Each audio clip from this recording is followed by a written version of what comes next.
இன்றைக்கி என் ஸ்டைலில் முட்டை குழம்பு வைக்கலான்ட்டு இருக்கிறேங்க, வாங்க பார்க்கலாம். முட்டை குழம்பு வைக்கிறதுக்கு வேணுங்கிற பொருள் எடுத்து வச்சுருக்கேங்க.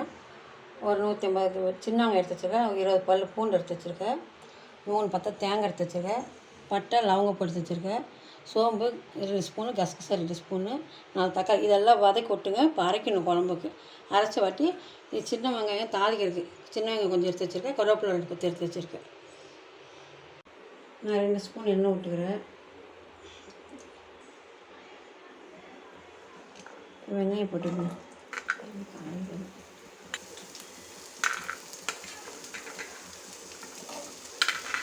இது நல்லா வதக்கணும். கொஞ்சம் பூண்டு வெங்காயம் நல்லா போட்டு வதக்கிட்டுக்கிறாங்க. இதில் பட்டை லவங்கெல்லாம் சேர்த்துக்கலாம். பட்டை லவங்கப்பூ, கசகசாவும் சோம்பும்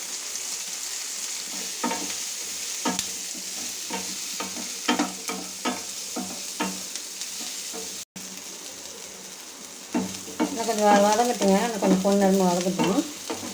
அப்புறம் தக்காளி போடலாம்.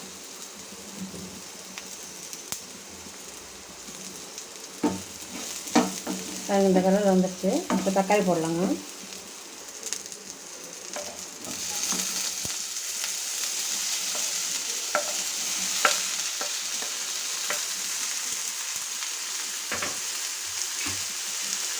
தக்காளி நல்லா வதக்கணுங்க. நல்லா தக்காளி வாங்கி நல்லா டேஸ்ட்டாக இருக்கும் குழம்பு.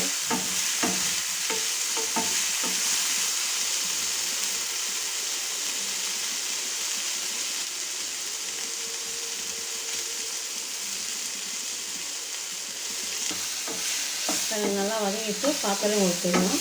ஸ்டவ் கம்மி பண்ணிவிட்டு இந்த மிளகாத்தூள் இதில் போட்டு அப்படியே ஒரு கலக்கி நிறுத்திடுங்க.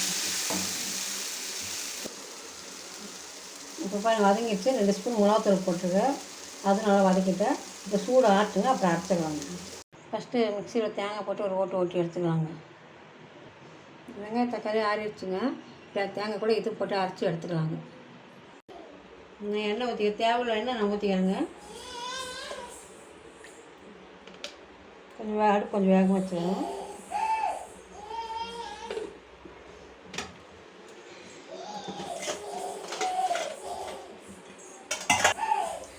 எண்ணெய் காஞ்சிச்சுங்க. கடுகு போடுற 1 ஸ்பூனு,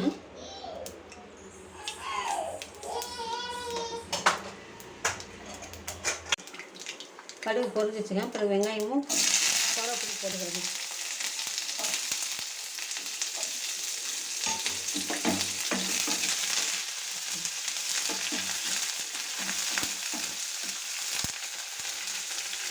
நல்லா வதங்கிச்சுங்க. இப்போ நைஸாக அரைச்சி வச்சுக்க பாருங்க, அது ஊற்றுறேன்.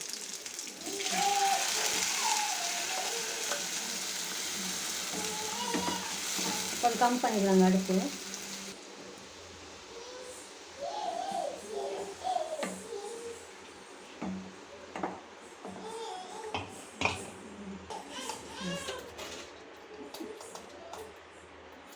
தேவையில்ல உப்பு போட்டுக்கிறேங்க. நான்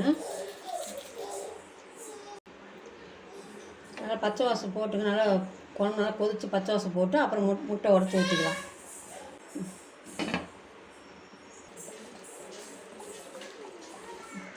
பாருங்கள் நல்லா குழம்பு கொதிச்சு எப்படி எண்ணெய் பிரிஞ்சு வந்துருக்கு பாருங்கள்.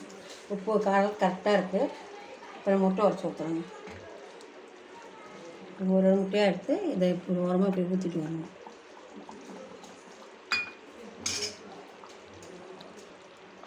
ஒன்று மேலே ஒன்று ஊற்றாமல் இது தனித்தனியாக ஊற்றிட்டு வாங்க. அப்படி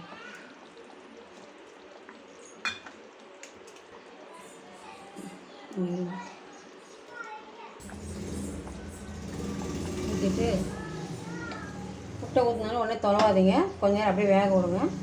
அப்போ கொஞ்ச நேரம் விட்டு ஒரு 10 நிமிஷம் விட்டு அப்புறமே எடுக்கணும் முட்டையை. அப்போ வெந்திருக்கனால வெந்து வந்திருக்கும்.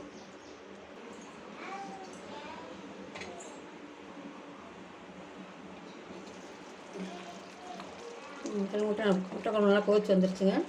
வேறு முட்டையும் நல்லா வெந்துருச்சு பாருங்கள். இப்படி தான் முட்டை குழம்பு செய்யணும். நல்லா வெந்துருச்சுங்க. முட்டை நல்லா வந்துருச்சு. முட்டை குழம்பு ரெடிங்க.